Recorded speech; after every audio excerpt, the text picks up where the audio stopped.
말씀 마태복음 20장 1절에서 16절 말씀을 제가 봉독해 드리도록 하겠습니다. 마태복음 20장 1절에서 16절 말씀입니다.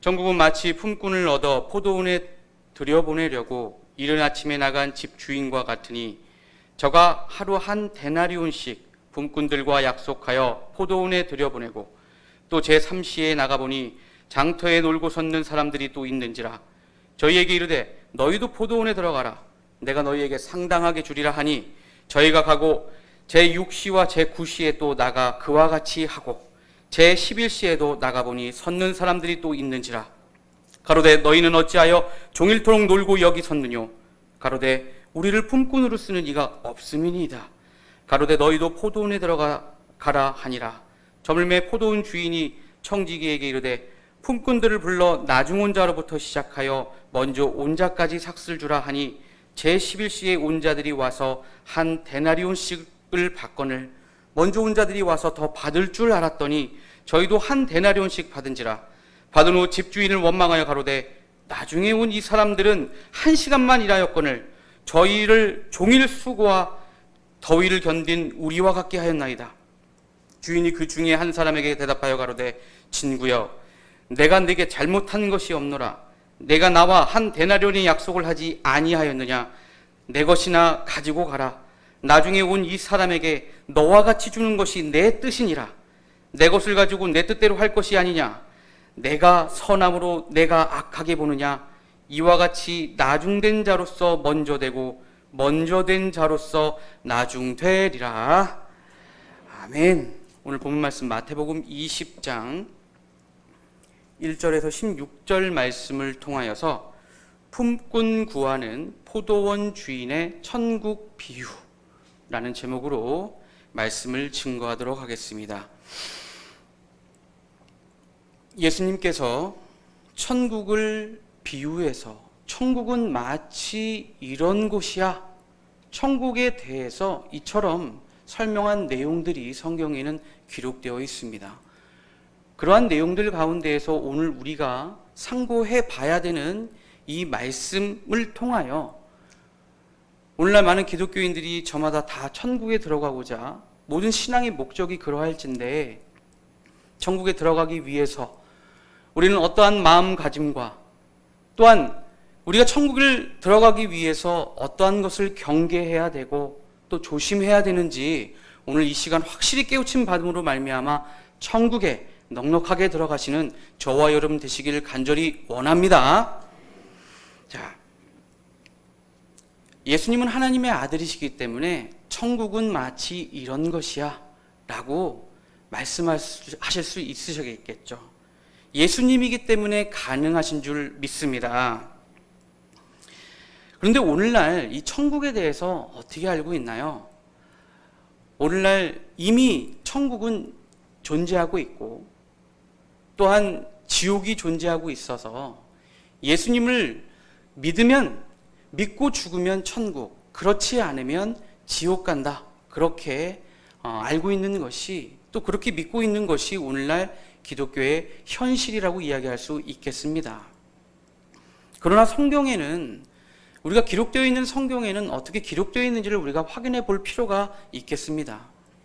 요한복음 5장 25절 말씀에 보시면 진실로 진실로 너희에게 이르노니 죽은 자들이 하나님의 아들의 음성을 들을 때가 오나니 곧 이때라 듣는 자는 살아나리라 라고 말씀하심으로써 죽은 자들에게 하나님의 아들 즉 예수님의 음성을 들을 때가 온다라고 예수님께서 말씀하고 있다는 거예요. 그리고 28절 말씀을 보면 이를 기이 여기지 말라 무덤 속에 있는 자가 다 그의 음성을 들을 때가 오나니 그의 음성은 바로 아들의 음성, 예수님의 음성인 줄 믿습니다. 그러면 오늘날 많은 기독교인들이 죽는 순서대로 다 천국 가고 지옥을 갔다라고 한다면 무덤 속에 남아있는 자가 없을 것 아니겠습니까? 그런데 오늘날 많은 기독교인들이 재림 예수를 기다리고 있고 예수님이 오실 때에는 죽은 자들, 즉 무덤 속에 있는 자들이 예수님의 음성을 들어야 될 텐데 오늘날 많은 기독교인들이 이미 그들에게는 천국이 이미 이루어졌다라고 한다면 무덤 속에 예수님의 음성을 들을 자가 없는 것 아니겠습니까? 요한복음 5장 29절 말씀에 보면은 선한 일을 행하는 자는 생명의 부활로 악한 일을 행하는 자는 심판의 부활로 나타나리라 라고 함으로써 이처럼 심판이 있을 것을 마지막 때에 있을 것을 예수님께서 예언한 말씀이라는 사실입니다. 그렇게 심판이 있고 난 다음에 예수님이 말씀하시는 또 이루시고자 하시는 그 천국이 이루어질 것을 우리에게 확실하게 말씀하고 있는 것인 줄 믿습니다. 천국은 이미 이루어진 것이 아니라 또한 천국이 없다라는 것을 이야기하는 것이 아니라 앞으로 이루어질 것을 이 세상의 끝을 고할 때, 즉 종말의 마지막 때에 하나님의 그 천국이 이루어질 것을 말씀하고 있는 것인 줄 믿습니다. 요한복음 14장 1절에서 3절 말씀에 보시면 예수님이 이제 십자가의 길은 정해져 있어서 육신으로 이제 예수님과 함께 할 시간이 얼마 안 남았음을 예수님은 알고 계셨습니다. 그래서 예수님은 제자들에게 그 천국에 대해서 실상적으로 말씀해 주고 있는 내용입니다. 요한복음 14장 1절 말씀에 너희는 마음에 근심하지 말라. 하나님을 믿으니 또 나를 믿으라. 2절입니다. 내 아버지 집에 거할 곳이 많도다. 그렇지 않으면 너희에게 일렀으리라. 내가 너희를 위하여 처소를 예비하러 가노니 가서 너희를 위하여 처소를 예비하면, 여기서 말씀하시는 처소는 바로 천국인 줄 믿습니다. 천국이 예비되면 내가 다시 와서 너희를 내게로 영접하여 나 있는 곳에 너희도 있게 하리라. 바로 이것이 새하늘과 새 땅, 세상 나라 우리 주와 그 그리스도의 나라가 이루어질 때에 내가 다시 온다, 예수님이 다시 온다라고 말씀하고 있는 것인 줄 믿습니다. 처소로 비유된 천국이 예비되지 않으면 예수님은 아직 처소가 예비되지 않았기 때문에 예수님은 오시지 않는다라는 얘기인 줄 믿습니다. 그러나 처소인 천국이 예비가 된다면 우리는 바로 세상 나라 우리 주와 그 그리스도의 나라에 들어가게 되는 그러한 축복을 얻게 될 것을 제자들에게 천국에 대한 실상적인 말씀을 해주고 있다라는 것입니다. 제자들이 예수님께서 대중들에게 비유로 말씀하시는 것을 통하여 예수님께 질문을 하게 되죠. 마태복음 13장 10절 말씀에 예수님 왜 저희들에게, 저 대중들에게 왜 비유로 말씀하십니까? 라고 하니까 11절에 예수님이 뭐라고 말씀하시나요? 대답하여 가라사대 천국의 비밀을 아는 것이 너희에게는 허락되었으나 저희에게는 아니 되었나니 라고 말씀하셨다라는 거예요. 비유로 설명한 이유는 저들은 천국이 허락되지 않았기 때문에 비유로 설명하는 것이고 너희는 천국이 허락되었기 때문에 실상적으로 얘기를 해주고 있는 거야 라고 예수님이 제자들에게 말씀하고 있는 것입니다. 비유라고 하는 그 뜻은 무엇입니까? 어떠한 사물을 정말 예를 들어서 그 실상을 설명하는 것을 비유라고 얘기하지 않습니까? 요즘 시장 가보니까 사과가 되게 먹음직스럽게 잘 익었더라고요. 그러나 이 사과를 못 먹은 사람이 있다라고 우리가 한번 예를 들어 생각을 해보자면 못 먹은 사람한테 이 사과에 대해서 아무리 자세하게 정말 지식을 주고 정보를 주고 또 당신이 먹어본 그 과일 중에 사과의 이 맛, 약간 비슷한 그런 맛도 납니다 라고 아무리 이야기를 해준들 그 사과의 맛을 알겠습니까? 사과를 깎아서 한 조각을 주었을 때 그 사람이 먹어본 그 다음에는 사과에 대해서 더 이상 비유로 이야기해 줄 필요가 없다라는 것입니다. 마찬가지로 예수님께서는 제자들에게 천국의 비밀을 이처럼 요한복음 14장 1절에서 3절에 해당되는 말씀처럼 초소가 마지막 때에 이루어진다. 내가 준비하고 예비하면 그때 내가 다시 와서 나 있는 곳에 너희들도 있게 한다라고 실상의 말씀으로 천국은 앞으로 이루어질 일들이라는 것을 확실하게 말씀해주고 있는 것인 줄 믿습니다. 그러나 오늘날 어떻습니까? 2000년이 지나서도 여전히 이 성경은 비유로 기록되어 있어서 비유의 말씀으로 그들은 깨달아서 그들이 천국에 대해서 오해하고 있기 때문에 이미 그들에게는 천국이 존재하고 있고 지옥이 존재하고 있지 않습니까? 2000년이 지나서까지도. 그러나 우리는 어떻게 깨닫고 있나요? 천국은 마지막 이 세상의 끝날 이후에 이루어질다라는 것을 우리에게 확실하게 알려줌으로 말미암아 그것이 종말에 분명히 천국이 이루어질 것을 우리에게 말씀하고 있는 것인 줄 믿습니다. 이와 같이 천국이 이루어질 때는 마지막 말세에, 말세라고 하는 것, 바로 이 세상의 끝날에 그때 이루어진다라는 것을 우리에게 말씀하고 있는 것인데, 그렇다면 중요한 것은 천국은 언제 이루어지냐는 거예요. 예수님 이전에도 말세라고 얘기했고 예수님 때에도 말세라고 이야기를 했지 않습니까? 오늘날에도 어때요? 말세라고 이야기하고 있지 않습니까? 유명한 사람이 또는 어떤 사람이 말세라고 얘기해도 그것이 말세가 됩니까? 바로 성경에 기록된 대로 그 때가 언제인지를 성경에 기록된 그 말씀을 통하여 우리는 알 수가 있는 것인 줄 믿습니다. 예수님께서는 마태복음 13장 34절에 무리에게 모든 것을 비유로 말씀하셨습니다. 그러나 끝도 한도 없이 비유로 말씀하실 것이 아니라 요한복음 16장 25절 말씀에 이것을 비사로 너희에게 일렀거니와 때가 이르면, 바로 마지막 때가 이르면 다시 비사로 너희에게 이르지 않고 아버지에 대한 것을 밝히 이르리라. 비사는, 이 비자는 견줄비, 비유비, 또 이 사는 말씀사자, 비유로 이르는 말, 더 이상 비유로 하나님의 말씀을 알려주지 않고 때가 이르면 아버지에 대한 것, 우리 아버지에 대한 걸 어떻게 할 수 있나요? 요한복음 1장 1절 말씀에 하나님을 말씀이라 하셨으므로 말씀을 통하여 하나님에 대한 것을 밝히 일러주었을 때가 바로 때가 가까웠다라고 우리는 그 시기와 때를 분별할 수 있는 것인 줄 믿습니다. 그러므로 누가복음 8장 17절 말씀에 숨은 것이 장차 드러나지 아니할 것이 없고 감추일 것이 장차 알려지고 나타나지 않을 것이 없느니라.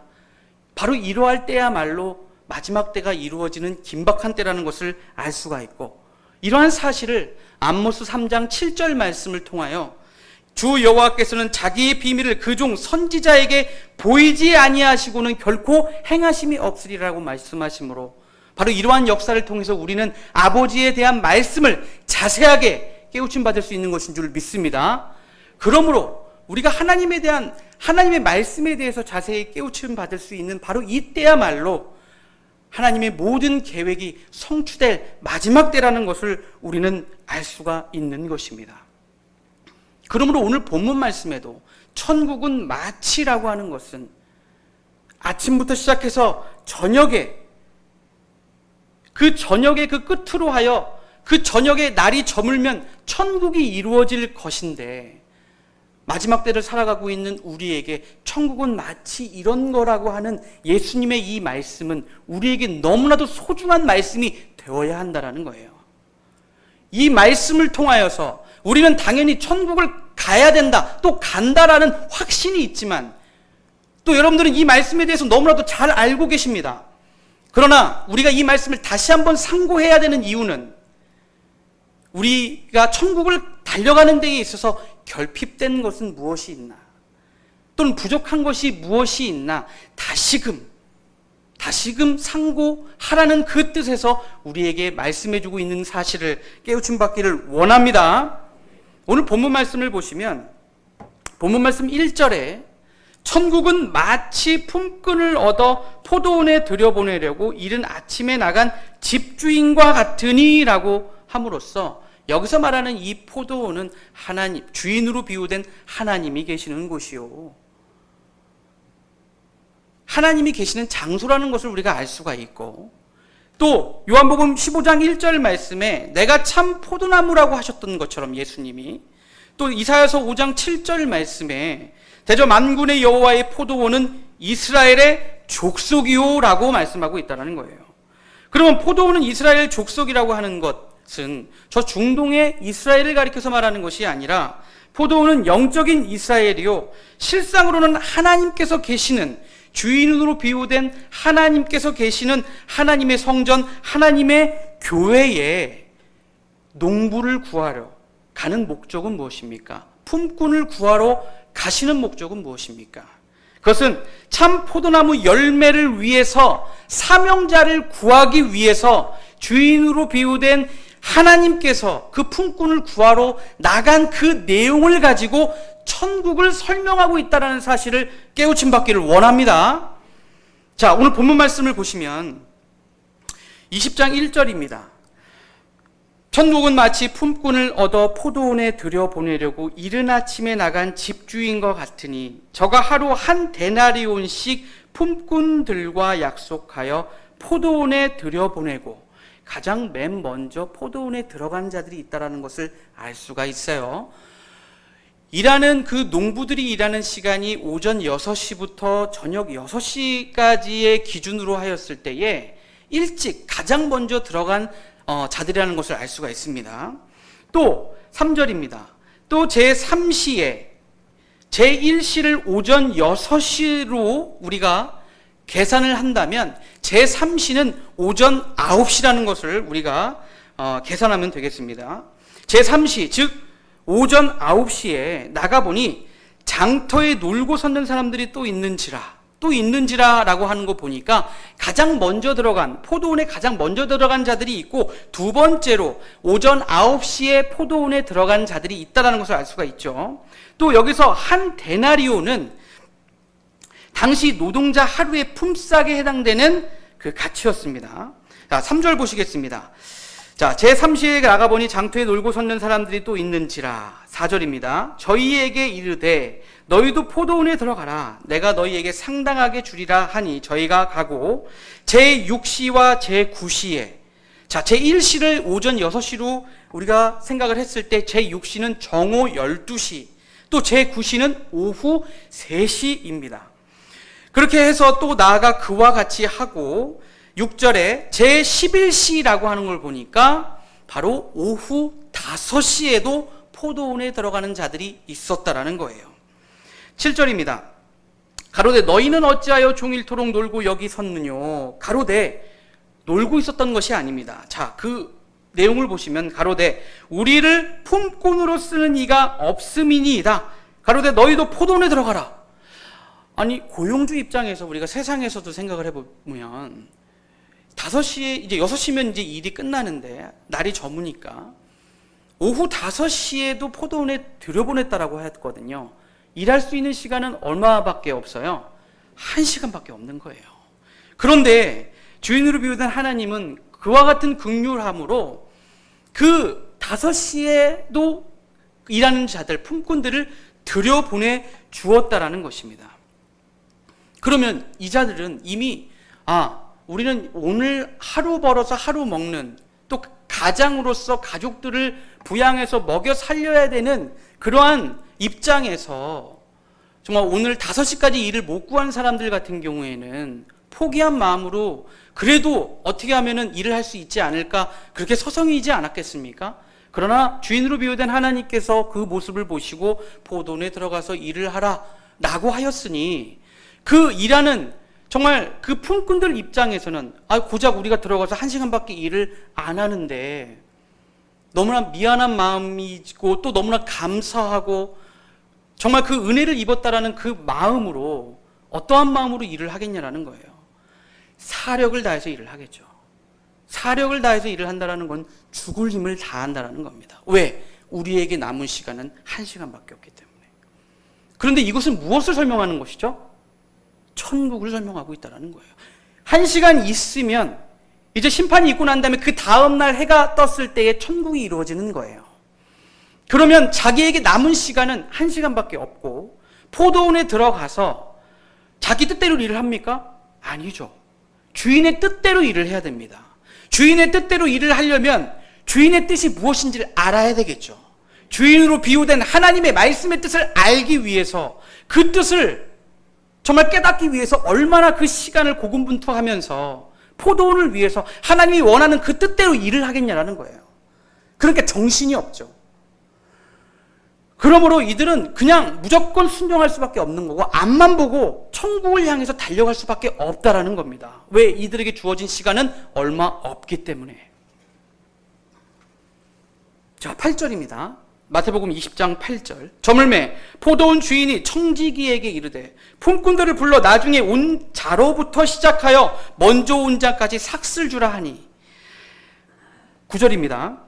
제11시에 오후 5시입니다. 11시에 온 자들이 와서 한 데나리온씩 받거늘. 먼저 온 자들도 한 데나리온을 받기로 약속하고 아침 6시부터 또 오전 9시, 정오 12시, 또 오후 3시에 들어온 자들, 그만큼 더 많은 일을 했고 충성봉사했고 그렇지 않습니까? 그런데 동일하게 한 데나리온씩 나중에 온 자들에게도 한 데나리온씩 주었다라고 기록하고 있습니다. 당연히 먼저 온 자들은 어떤 생각이 들겠습니까?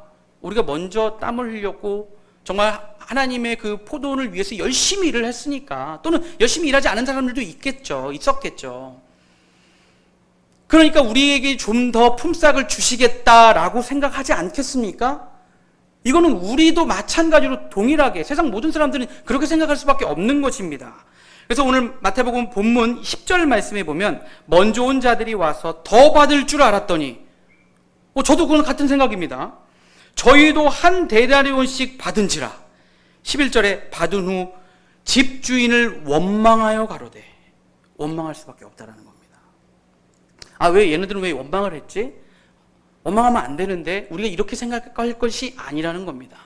먼저 불러온 자들은 그만큼 포도원을 위해서 애쓰고 힘쓰고 원망할 내용들이 가득 차 있는 자입니다. 이것은 무엇을 이야기합니까? 원망할 자격이 있다는 얘기죠. 나중에 오후 5시에 온 자들은 원망할 내용이 뭐가 있습니까? 원망할 것도 없습니다. 단지 정말 자기에게 주어진 1시간 동안 사력을 다해서 일을 할 뿐이죠. 주인을 위해서, 주인의 뜻대로 행하는 자라는 것이죠. 그런데 먼저 온 자들은 원망할 것이 있다는 것이죠. 원망할 자격이 있지만 그 자격을 사용하지 않을 때에 주인으로 비유된 하나님으로부터 큰 축복을 받게 될 것인 줄 믿습니다. 당연히 그것이 너무나 당연한 상황이지만 정말 그 포도원을 위해서, 하나님을 위해서 열심히 일하고자 하는 그 마음을 가지고 있는 자들은 원망이라고 하는 그 자격을 사용하지 않고 하나님의 뜻대로 천국을 향해서 달려가는 자들에게 그와 같은 큰 축복을 주신다라는 것을 우리에게 경계로서 말씀해주고 있다라는 거예요. 고린도전서 10장 10절에서 11절 말씀을 보시겠습니다. 저희 중에 어떤 이들이 원망하다가 멸망시키는 자에게 멸망하였나니 너희는 저희와 같이 원망하지 마라. 저희에게 당한 이런 일이 거울이 되고 말세를 만난 우리의 경계로 기록하였느니라. 여러분들, 마지막 때를 살고 있는 여러분 때에 천국이 이루어질 것을 믿습니까? 그렇다면 말세를 만난 우리에게 이 경계하라고 하는 그 경계의 말씀으로 우리에게 원망하지 말라고 일러주시는 겁니다. 왜? 우리를 먼저 불러줬다는 것은 그만큼 우리를 사랑하시기 때문에. 또한 고린도전서 10장 12절 말씀에 보면 그런즉 선줄로 생각하는 자는 넘어질까 조심하라. 이 선줄로 생각하는 자는 뭡니까? 먼저 온 자들입니다. 먼저 온 자들이 선줄로 생각할 수 있다라는 것이죠.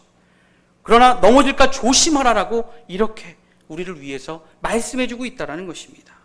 선줄로 생각하는 자가 낮아질 때 하나님께 큰 축복을 받게 된다는 사실을 깨우침 받기를 원합니다. 이스라엘 백성들도 원망하였죠.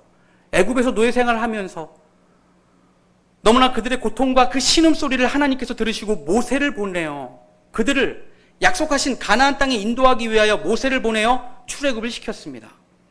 그러나 어떠하였습니까? 40년 동안 광야 생활하면서 광야 생활을 한다는 것 자체, 거기서 살아남았다는 그 자체는 기적입니다. 낮에는 그 햇빛을 가려주지 않으면 일사병으로 죽을 수밖에 없고 저녁에는 급격하게 온도가 떨어져서 살 수 있는 환경이 아니라는 겁니다. 그러나 40년 동안 하나님께서 그들을 먹이시면서 살렸다라는 것이죠. 또한 홍해가 갈라졌습니다. 육지처럼 건넜다라는 거예요. 모세를 통해서 하나님의 그 존재에 대해서 충분히 느끼고 깨달았음에도 불구하고 그들은 어떻게 했습니까? 모세를 원망하였고 또한 하나님을 원망하였습니다. 애굽에서 노예 생활을 하면서 거기서 본인들이 누렸던 것을 그들은 그것을 찾고 또 그것을 회상하며 그것을 기억하며 당연히 광야에서 애굽에서 그나마 좀 누렸던 것을 누리기에는 너무나도 말도 안 되는 그런 상황인 거 아닙니까? 그러나 하나님의 그 기사와 이적을 통하여 하나님의 살아계심을 그들은 알았어야 되는데도 불구하고 원망하였다라는 거예요. 결국엔 약속하신 땅을 들어가지 못하였습니다. 누가 들어갔나요? 바로 그 2세들이. 이제 모세가 조금 있으면 죽음을 앞두고 여호수아에게 안수함으로 모세의 사명이 여호수아에게 갈 때에 여호수아의 그 말에 이스라엘 백성들이 순종하였다라고 신명기 34장 9절에 기록이 되어 있습니다. 2세들은 원망할 것이 1세보다는 없죠. 그들은 온전히 여호수아의 그 말씀에 순종함으로 어디에 들어갔다? 바로 가나안 땅, 천국으로 비유된 그 가나안 땅에 그들은 그 땅을 밟았다라는 것입니다. 그러므로 이 원망이라는 것을 하지 말라고 우리에게 경고하는 말씀, 또 경계하라고 해주시는 말씀인 줄 믿습니다. 또한 세례요한은 어떠하였습니까? 세례요한도 예수님을 원망하였습니다.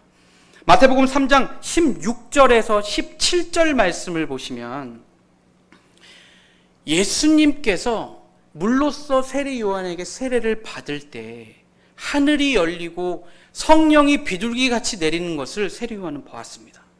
그리고 이는 내 사랑하는 아들이라는 그 하나님의 음성을 들었습니다. 또 세례요한은 어떠한 자였나요? 누가복음 1장 16절에서 17절 말씀에 엘리야의 심령과 능력으로 주를 위하여, 예수님을 위하여 세운 백성을 예비하라고 하는 그러한 사명을 가지고 왔다는 거죠. 분명히 엘리야의 사명을 감당했었어야 되는 것입니다. 그러나 요한복음 1장 19절에서 21절 말씀을 보시면은 유대인들이 예루살렘의 제사장과 레위인들에게 세례 요한한테 가서 물어봐라. 그리스도냐 혹은 엘리야냐 라고 좀 물어봐봐 라고 했을 때 예루살렘의 제사장들과 또한 레위인들이 가서 요한한테 묻게 됩니다. 그리스도냐? 아니다. 그러면 엘리야냐? 라고 하였을 때 뭐라고 대답하였나요? 아니다 라고 확실하게 대답하는 것이 성경에 기록된 대로 우리는 보고 있는 줄 믿습니다. 그러나 제자들이 이 세례 요한에 대해서 예수님께 질문을 하죠. 아니 서기관들이 엘리야가 먼저 와야 된다라고 얘기를 하는데 맞습니까? 라고 하였더니 예수님이 마태복음 17장 10절에서 13절 말씀에 마태복음 17장 12절 말씀 보시겠습니다. 내가 너희에게 말하노니 엘리야가 이미 왔을 때 사람들이 알지 못하고 임의로 대우하였도다. 인자도 이와 같이 그들에게 고난을 받으라 하시니 그제야 제자들이 예수의 말씀하는 것이 누구인 줄 알았더라? 세례 요한인 줄을 깨달으니라. 세례 요한은 분명히 엘리야의 심령으로 왔다라는 것, 엘리야로 왔다라는 것을 예수님이 이처럼 분명하게 말씀했는데도 불구하고 본인은 아니다라고 분명히 얘기했던 것처럼 그의 사명을 주님의 그 사명을 위해 백성을 예비하고 또한 주님을 위해서 그 길을 예비한 그 사명을 감당하지 못했다라는 것입니다. 감당하지 않았다라는 것입니다. 예수님께 물세례를 베풀고 나서 예수님을 만난 적도 없고 오히려 본인의 욕심으로 인하여 정치적인 개입으로 어디에 갇히게 되나요? 옥에 갇히게 되죠. 옥에 갇혀서 본인의 제자를 예수님께 보내게 됩니다. 예수님께 보내어서 어떠한 질문을 하나요? 마태복음 11장 3절 말씀에 예수께 여짜오되 오실 그이가 당신이오니까 우리가 다른 일을 기다리오니까.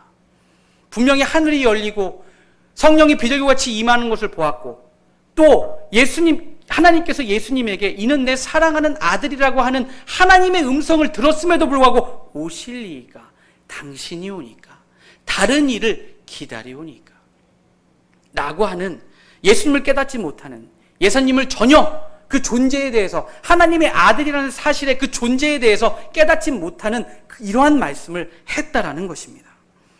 그리고 나서 예수님이 뭐라고 하십니까? 세례 요한 제자에게 마태복음 11장 5절 말씀에 소경이 보며 안진뱅이가 걸으며 문둥이가 깨끗함을 받으며 귀머거리가 들으며 죽은 자가 살아나며 가난한 자에게 복음이 전파된다 하라. 바로 세례 요한은 소경이었던 것이고 또한 기머거리였던 것이고 그는 안진뱅이였기 때문에 예수님의 제자가 되지 못하였다는 거예요. 이것을 우회적으로 역설적으로 세례 요한을 영적으로 비판하신 책망하시는 말씀이었다는 거예요. 그렇기 때문에 예수님을 깨닫지 못하였기 때문에 예수님을 무엇을 했다? 원망할 수밖에 없다는 것입니다. 우리는 원망하지 않기 위해서, 우리는 원망하지 않는 자들로서 요한복음 6장 63절 말씀에 내가 너희에게 이른 말이 영이요 생명이라고 우리 주님께서 말씀하신 것처럼 예수님의 생명의 말씀을 우리가 듣고 보니 우리의 죽은 영들이 살아나서 우리가 살아나 보니 우리가 소경이었다는 것을 알았고 우리가 살아나 보니 우리가 귀머거리였다는 사실을 깨달았고 우리가 살아나 보니 우리가 안진뱅이였다는 사실을 우리는 깨달았습니다. 우리가 예수님의 이 생명의 말씀을 깨닫기 전에는 천국이 그저 존재하고 있는 줄 알았습니다. 죽으면 바로 천국 가는 줄 알았습니다. 그러나 아버지에 대한 것을 때가 이르러 아버지에 대한 것을 밝히 이르는 바로 이때에 우리는 예수님의 제자들처럼 천국 비밀에 대해서 확실히 깨달은 자로서 우리는 이처럼 예수님의 생명의 말씀을 통하여 영안이 열리고 또 그 막혔던 우리의 귀머거리가 들을 수 있고 또 안진병이었던 우리가 영적으로 일어나서 하나님께서 마지막 종말에 이루어질 천국에 대해서 그것을 이루기 위해 우리는 바로 선지자와 함께 그 천국을 향해서 달려가야겠다라고 하는, 그래서 우리는 일어나서 달려가야 된다라고 하는 그 부분을 우리에게 확실하게 말씀하고 있는 것인 줄 믿습니다.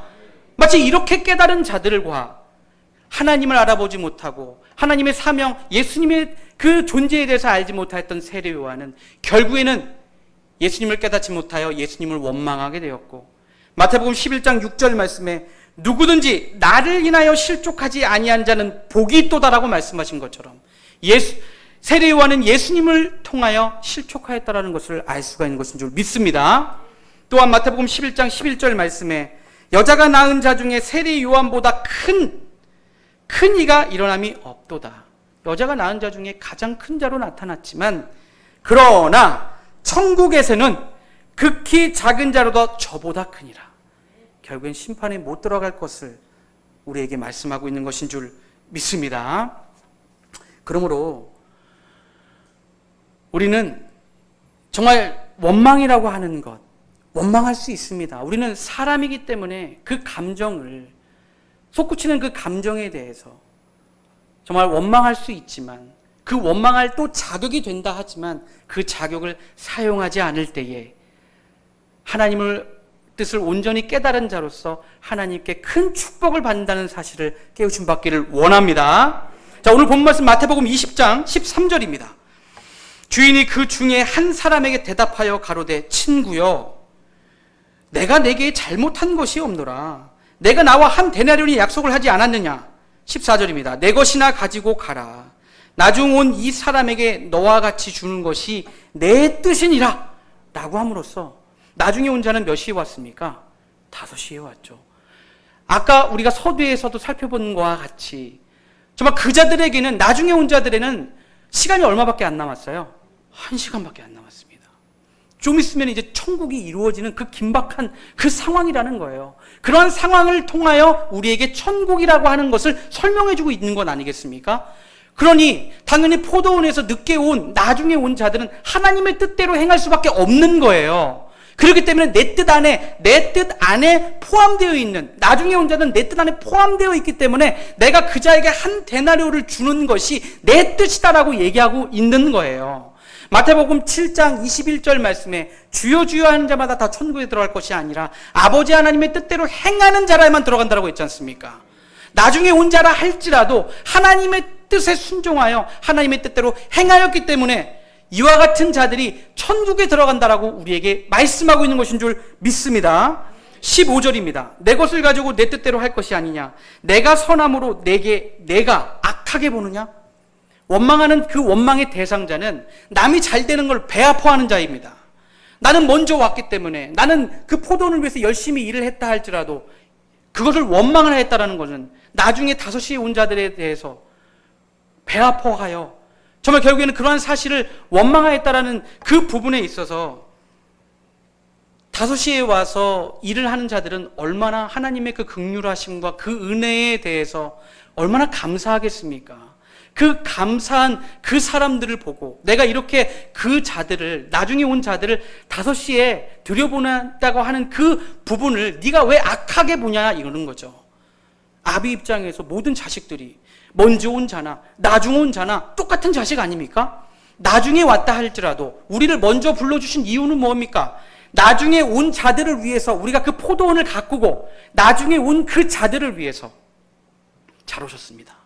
우리도 먼저 불러주셨지만 하나님의 긍휼하심과 은혜로 이렇게 하나님의 성전에 하나님의 사명자로 부름받아 이렇게 열심히 일을 하고 있는데 나중에 왔다 할지라도 저희들이 여러분들을 돕고 여러분들 그런 은혜를 입었으니 같이 우리 손잡고 천국 갑시다 라고 이들을 이끌어주고 이들에게 사명자에 대한 사명에 대해서 우리가 일깨워주고 우리가 선자를 어떻게 겪은지에 대한 그 겪음을 그들에게 분명하게 알려줄 수 있어야 된다는 것입니다.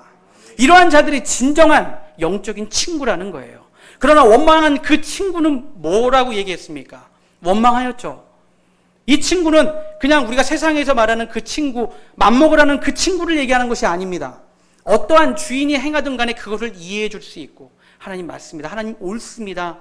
라고 이해해 줄 수 있는 그 진정한 그 친구야말로 영적인 친구로서 천국에 들어갈 것을 말씀하고 있는 것인 줄 믿습니다. 그러므로 우리는 주인으로 비유된 아버지께 하나님 이 행하신 모든 것이 하나님 옳습니다. 감사합니다. 저들에게도 저렇게 긍휼을 베푸신 은혜 감사드립니다. 라고 하였을 때에 우리는 더 큰 축복으로 하나님께서 축복을 주신다는 사실을 깨우침 받아야 될 줄 믿습니다. 끝으로 본문 말씀 16절입니다. 이와 같이 나중된 자로서 먼저 되고 먼저 된 자로서 나중되리라라고 말씀은 하셨지만 그것은 원망을 하였을 때에 먼저 된 자는 나중된다. 결국엔 천국에 못 들어간다는 얘기예요. 그러나 우리가 이것을 경계 삼아서 정말 그 원망할 자격은 있지만 그 자격을 행하지 않을 때 사용하지 않고 하나님의 뜻을 온전히 깨달아 하나님의 뜻대로 하나님께서 거두시고자 하시는 그 포도원의 참된 열매를 나중 온 자들에게도 일깨워주고 그들과 함께 천국을 들어가고자 하는 그런 길라잡이가 되어줬을 때에 우리는 먼저 들어왔지만 먼저 된 자 먼저 되고 나중 된 자 먼저 되는 그 축복을 함께 이루게 될 것인 줄 믿습니다. 먼저 부르셨다라는 건 그만큼 하나님께서 너무나도 사랑하시기 때문에 여러분들 너무나도 사랑하시기 때문에 이미 우리에게 보내신 선자를 통해서 정말 백신과 같은 그런 말씀을 이미 여러분들에게 우리에게 주고 있는 겁니다. 오늘 또 이 말씀을 우리가 다시 한번 상고해야 되는 이유는 다시금 우리에게 결핍된 부분이 있다면 나중 온 자들을 우리가 어떠한 마음의 준비를 해야 되며 그들에게 어떻게 우리가 길 인도를 해야 될지를 잘 우리 신앙 안에 잘 살피시어서 또한 마지막 때에 정말 천국을 이루기 위해서 천국 건설을 위해서 정말 이 시대에 보내신 선지자가 무엇을 행하든지 간에 정말 그것에 한날에도 우리가 원망할 마음이 들어도 원망하지 아니하고 영적인 친구로서 그걸 다 이해해주고 온전히 순종하였을 때에 하나님께서 기쁘게 그러한 자들을 받아주신다라는 것을 또한 우리에게 큰 축복을 주신다라는 것을 깨우침 받기를 원합니다. 감사합니다. 말씀 마치겠습니다.